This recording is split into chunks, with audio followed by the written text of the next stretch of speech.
Welcome back to Inside the Heat and our special look back at 20 years of Heat basketball.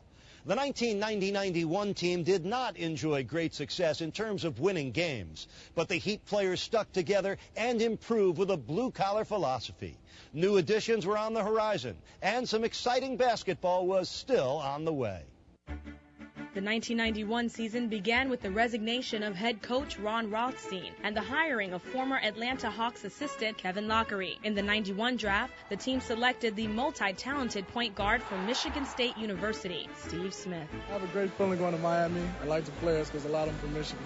Watching some of the things that he would do out on the court, it was like Magic Johnson type like stuff. At that time brought a great tenacity to the game, which had been something we had been lacking. With the new pieces in place, the 1991-92 team was growing together and establishing themselves in the NBA. Alley-oop for Cycling, and he dunks. They showed signs of improvement, but they still showed that they were a young team. On December 17, 1991, the Heat faced the Cleveland Cavaliers and lost by 68 points, still the widest margin of defeat in NBA history. The Cavaliers destroy the Miami Heat 148-80. It's the only game that I've really needed a calculator for, just to compute the difference between where the Cavs were and where the Heat. We were so far behind. We couldn't do anything right, and it really showed that we were a young team. We were frustrated, and all our mistakes just started compounding. The very next day, the team bounced back from the embarrassing loss with an impressive win against the Indiana Pacers in overtime. That's when you could tell there was something special about this fourth-year Heat team. They were resilient. We did not want to get embarrassed the way we did that night in Cleveland. Guarded by Miller, shoots the three. Good! During the second half of the season, the Heat continued to improve and soon had the first major trade in team history. In mid-January, the Heat traded Sherman Douglas to the Boston Celtics for Brian Shaw. He was a veteran leadership that at that time we needed. It was a brilliant move. That backcourt was an outstanding backcourt because both Brian and Steve Smith can play both the point guard and the two-guard position. Brian was bringing up the ball. I just ran to the shooting guard spot, and vice versa. We just played off each other. Glenn Rice also emerged that season as the team's top scoring threat, averaging 22 points and 155 three-point field goals. Here's a three by Rice. Yeah! Left side pass for Rice. Here's another three. He hits again! The Heat ended the season with a record of 38-44, yet still had a chance to make the playoffs depending on the outcome of one game. It came down to a Cleveland-Atlanta game, which would decide whether or not we made the playoffs or not. Kevin Logeri was doing a TV show on Channel 33 called Sports Wrap. It happened that his show was on as that game was being decided. Woo!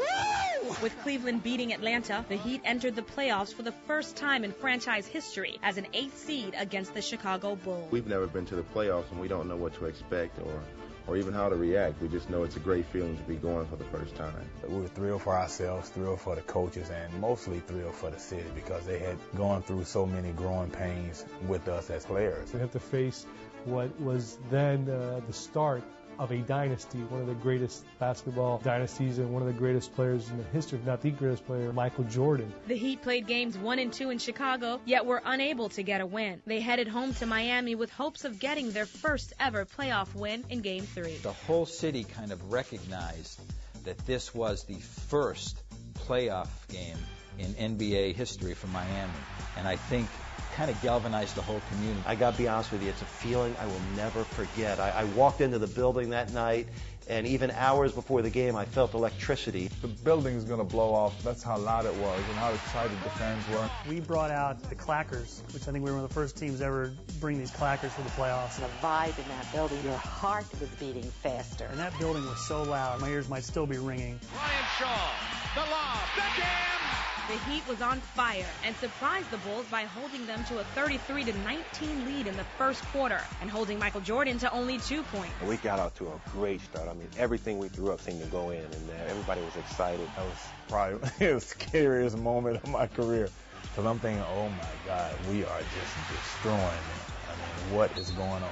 The adrenaline was pumping so much. But Michael Jordan came back with a vengeance, finishing with 56 points, sweeping Miami out of the playoffs. It seemed like a light just woke up in Michael's eyes, and from that on, he scored 53 points in 3 quarters. Kevin Logeri, who had coached Michael Jordan in his rookie year, had talked to Michael Jordan's father and said, if you hold him to 50, you'll win. We held him to 56 and we lost by 5. Once we got into the playoffs and had an understanding of what that was like, we wanted more of that. When we got eliminated, we realized that we belonged. Chicago, even though, they beat us the way they did, they felt us. And we knew that the Miami Heat at that point was here to stay. We'll be back. We'll be back. Inside the Heat is brought to you by your South Florida Mercedes-Benz dealers. Love what you drive.